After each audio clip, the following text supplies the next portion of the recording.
Olá, pessoal! Bom, nessa videoaula a gente dá uma introdução sobre as propriedades específicas da matéria, trabalhando aí principalmente a propriedade da densidade. Então vamos lá? Vamos descobrir do que se trata esse assunto. Bom, primeiro eu tenho que caracterizar o que seriam as propriedades específicas. As propriedades específicas, elas são próprias para cada tipo de matéria, ou seja, cada matéria tem a sua. E, portanto, elas podem ser utilizadas para diferenciar os materiais. Quando trabalhamos as propriedades gerais, a gente viu que as propriedades gerais, como elas são comuns a todos os tipos de matéria, elas não podem ser usadas para diferenciar os materiais. As propriedades que eu uso para diferenciar os materiais são chamadas de propriedades específicas, porque elas são próprias para cada tipo de matéria. E essas propriedades específicas, elas podem ser subdivididas em propriedades físicas, as quais são representadas pela densidade, que é o principal tópico desse vídeo, o ponto de fusão e o ponto de ebulição.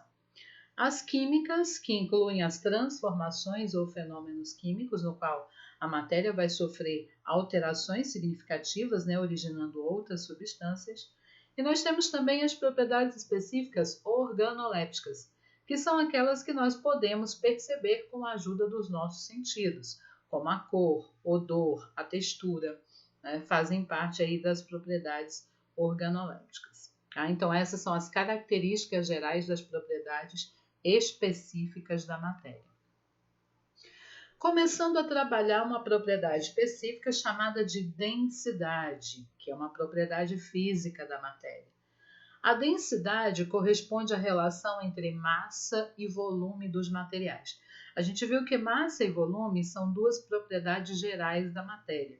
A relação entre esses dois compõe a densidade, e a densidade passa a ser uma propriedade específica dos materiais.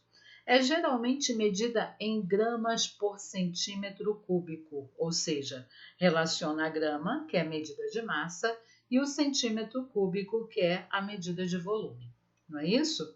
E é expressa pela fórmula D é igual a M dividido por V, ou seja, densidade é igual à relação entre massa e volume dos materiais. Nessa videoaula, a gente vai trabalhar mais conceitos relacionados à densidade. E em outras videoaulas, a gente vai trabalhar algumas questões de cálculo envolvendo esse conteúdo, tá? Então, nosso objetivo nessa videoaula é trabalhar conceitos relativos à densidade, certinho? Então, a relação entre massa e volume dos materiais, e que é medida em gramas por centímetro cúbico, corresponde à densidade, que é uma propriedade específica dos materiais. O que eu quero dizer com isso? Quer dizer que não existem dois materiais diferentes com a mesma densidade. Se eu digo, por exemplo, que a densidade da água líquida é 1 grama por centímetro cúbico, isso quer dizer que só a água líquida tem essa densidade, tá? Ela é específica para a água, ok? Vamos lá. Vamos ver algumas situações envolvendo densidade aí, ó. Analisemos as seguintes situações. Primeiro, a densidade da água líquida é 1 grama por centímetro cúbico, como eu já havia dito. O que isso significa? Bom, isso significa que cada centímetro cúbico de água possui a massa de 1 grama, uma vez que densidade é a relação entre massa e volume de um material. Então, se eu digo que a densidade da água líquida é 1 grama por centímetro cúbico, quer dizer que cada centímetro cúbico de água tem a massa equivalente de 1 grama. Questão 2. Essa parece pegadinha, né? Que você já deve ter visto em várias situações. O que possui maior massa? 1 kg de algodão ou 1 kg de chumbo? Analisemos a figura que a gente tem aqui do lado. Eu tenho uma balança de pratos, onde num lado da balança eu tenho 1 kg de algodão e no outro lado 1 kg de chumbo. Você observa que os pratos estão em equilíbrio. Isso quer dizer que as duas massas são iguais, ou seja, 1 kg de algodão, 1 kg de chumbo, tanto faz. Eu tenho 1 kg de cada substância, de cada material. O que foi diferente aí? A gente observa que o quilo de algodão tem um volume maior do que o quilo de chumbo. Por que isso acontece? Porque esses materiais apresentam densidades diferentes. Como 1 quilo de algodão ocupa um volume maior, significa dizer que o algodão é menos denso do que o chumbo, tá bom? Então, em ambos os casos, a massa é a mesma, ou seja, exatamente 1 quilograma. A diferença é que 1 quilograma de algodão ocupa volume maior do que 1 quilo de chumbo, pois o algodão é menos denso que o chumbo. O que possui maior massa, 1 litro de algodão ou 1 litro de chumbo? Agora a resposta muda. Por quê? Porque eu não tenho 1 quilo, eu tenho litro. E nós sabemos que o litro é medida de volume, o espaço que a matéria ocupa. Então você imagina aí mentalmente uma garrafa PET de 1 litro cheia de algodão e uma outra garrafa PET de 1 litro cheia de chumbo. Qual deles vai apresentar a massa maior? Tá? O chumbo, óbvio. 1 litro de chumbo vai possuir massa maior do que 1 litro de algodão, pois o litro é medida de volume, ou seja, o espaço ocupado pela matéria. Nesse caso, ambos ocupam o mesmo volume, mas possuem massas diferentes. Com isso, concluímos que um material é mais denso do que outro quando tomados volumes iguais, ele possui maior massa, ou seja, o chumbo é mais denso do que o algodão porque quando eu tomo volumes iguais desses materiais, o chumbo tem maior massa. Então, significa dizer que ele é mais denso, certo? Continuando aqui, ó, um outro exemplo. Agora uma atividadezinha para a gente discutir. Os blocos ao lado possuem o mesmo volume, ou seja, ocupam o mesmo espaço, tá? A gente vê que eles têm o mesmo tamanho, então tem o mesmo volume. Aí eu tenho um bloquinho de madeira, de cobre, de cortiça, de ferro. Só que eu observo que apesar deles terem o mesmo volume, ou seja, ocuparem o mesmo espaço, as massas são diferentes.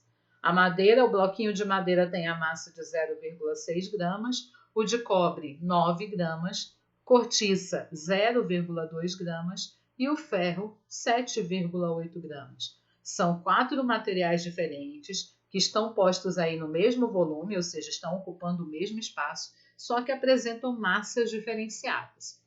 A pergunta é: assinale a alternativa que traz a sequência dos blocos partindo do mais denso para o menos denso. Aí a gente tem a letra A, cobre, ferro, madeira e cortiça. Cobre, madeira, ferro e cortiça na letra B. A letra C, cortiça, madeira, ferro e cobre. A letra D, ferro, cobre, cortiça e madeira. E a letra E, ferro, madeira, cortiça e cobre. Bom, analisando essas informações, observando que cada bloquinho ocupa o mesmo espaço, só que cada bloquinho apresenta massa diferenciada, significa dizer que esses materiais têm diferentes valores de densidade. E eu posso concluir que dentre todos eles o mais denso é o cobre. Por quê? O bloquinho de cobre tem a massa de 9 gramas. Ele está ocupando o mesmo espaço que os outros, só que a massa dele é maior. Então, ele é mais denso. Em segundo lugar, vem o ferro, não é isso? Com a massa de 7,8 gramas. Em terceiro lugar, a madeira, 0,6 gramas. E em último lugar, a cortiça. Então, obviamente, a alternativa correta é a letra A. Por que essa sequência? Por que o cobre é mais denso? Não é isso? Por que logo em seguida o ferro, a madeira e a cortiça? É porque eu observo que esses bloquinhos têm o mesmo tamanho, ou seja, eles ocupam o mesmo volume, só que as massas são diferenciadas. Quando os volumes são iguais, vai ser mais denso aquele que apresenta maior massa. Então, por isso, o mais denso é o cobre. Em segundo lugar, o ferro. Em terceiro lugar, a madeira. E em último lugar, a cortiça. Vamos lá? Isso aqui eu achei interessante. Muito se fala aí, né? O pessoal fitness fala da questão da massa magra e da massa gorda. Tudo isso tem a ver com diferencial de densidade. É muito comum as pessoas quererem praticar uma atividade física para emagrecer. Só que à medida que as pessoas estão praticando essa atividade física, elas podem não ter assim efeitos diretos na balança. Ela observa que reduz o volume do seu corpo, não é isso? As roupas começam a ficar talvez um pouco mais folgadas, mas na balança não vê um diferencial significativo. Por que isso acontece? Porque a gordura e o músculo apresentam densidades diferentes. Como você observa aqui, ó, na segunda figura, a gente tem 2 kg de gordura, representação de 2 kg de gordura, e de 2 kg de músculo. Você observa que 2 kg de músculo apresentam um volume menor do que 2 kg de gordura. Isso porque o músculo é mais denso do que a gordura, tá bom?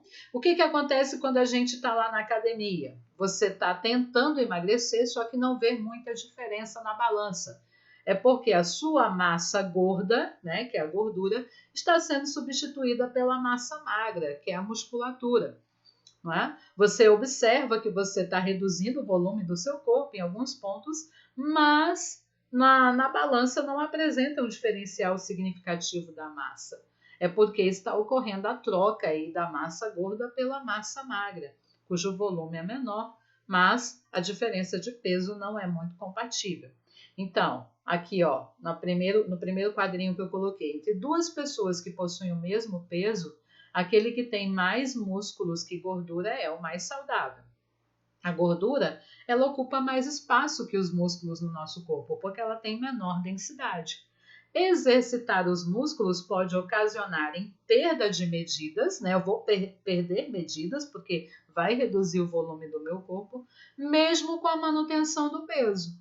Eu posso continuar com o mesmo peso, mas reduzindo medidas. Isso significa dizer que a atividade física que eu estou realizando está fazendo com que eu substitua a massa gorda pela massa magra, que apresenta uma densidade maior e que, portanto, ocupa um volume menor. Bom, a densidade e a flutuação. Para comparar a densidade da água em relação a de uma certa substância, não é isso? Basta acrescentarmos esse material na água. Se a substância for menos densa do que a água, óbvio, ela flutuará, mas se for mais densa, afundará. Observe os 3 esquemas que eu tenho aqui. Ó. Eu tenho uma bolinha de metal, não é isso? Digamos, 3 bolinhas feitas de metais diferentes. Eu observo que no número 1, a bolinha afundou na água, então significa dizer que ela é mais densa. No número 2, ela ficou meio termo, ficou no meio, então ela tem a densidade igual à da água. E no número 3, ela fica boiando, ou seja, flutuando, significa dizer que ela tem uma densidade menor do que a água. Ainda acerca de densidade e flutuação, não é isso? Nós temos aí, ó, o caso do primeiro copo, onde eu tenho álcool, óleo e água mais tinta, apenas para diferenciar do álcool. Quando eu tenho, no caso aí, 3 líquidos que são immiscíveis, ou seja, que não se misturam por causa do diferencial de densidade, o que vai acontecer? O líquido mais denso, que no caso é a água, vai para o fundo. O que tem uma densidade intermediária, não é isso? Vai ficar no meio. E o mais leve, ou seja, que apresenta menor densidade, vai ficar na superfície. Tá? No caso aí, ó, o álcool é menos denso que o óleo e do que a água. O óleo é menos denso do que a água, mas é mais denso do que o álcool. E dos 3, o que apresenta maior densidade é a água. Tá bom? Há situações, há substâncias que mudam a densidade da água, como é o caso do sal. Se você fizer essa experiência em casa, ó, por exemplo, colocar um ovo dentro de um copo com água, não é isso? A água sem sal. Se você observar, se esse ovo não for podre, claro, porque o ovo podre, ele produz gases que facilitam a sua flutuação. Então, se ele não for podre, se ele for um ovo saudável, ele vai afundar. Se você começar a acrescentar sal nessa água, o que vai acontecer? O sal vai aumentar a densidade da água e com isso o ovo começa a flutuar. Pode fazer na sua casa que isso vai dar certo, tá bom? Você coloca o ovo na água sem sal, ele afunda. Se você começa a acrescentar sal nessa água, o ovo começa a flutuar. Porque o sal ele aumenta a densidade da água. É o que acontece no Mar Morto, que se localiza em Israel. O Mar Morto ele recebe esse nome porque ele tem uma quantidade excessiva de sal, não é isso? E por ter muito sal, ele é muito denso. Então as pessoas conseguem flutuar no Mar Morto. Observe aí a figura desse rapaz que está escrevendo, não é isso? né? Tirou a foto aí escrevendo porque ele está boiando no Mar Morto, uma vez que a densidade da água do Mar Morto é muito maior do que da água comum por causa do excesso de sal presente nesse ambiente. E a máxima, não é isso? Água e óleo. Nós sabemos que água e óleo não se misturam devido a diversos fatores, principalmente o diferencial de densidade.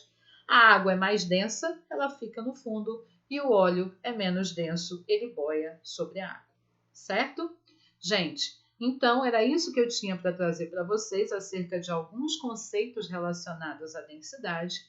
Espero ter ajudado de alguma forma. Se você gostou do vídeo, dê o seu like e, se puder, se inscreva no nosso canal. Até mais. Obrigada.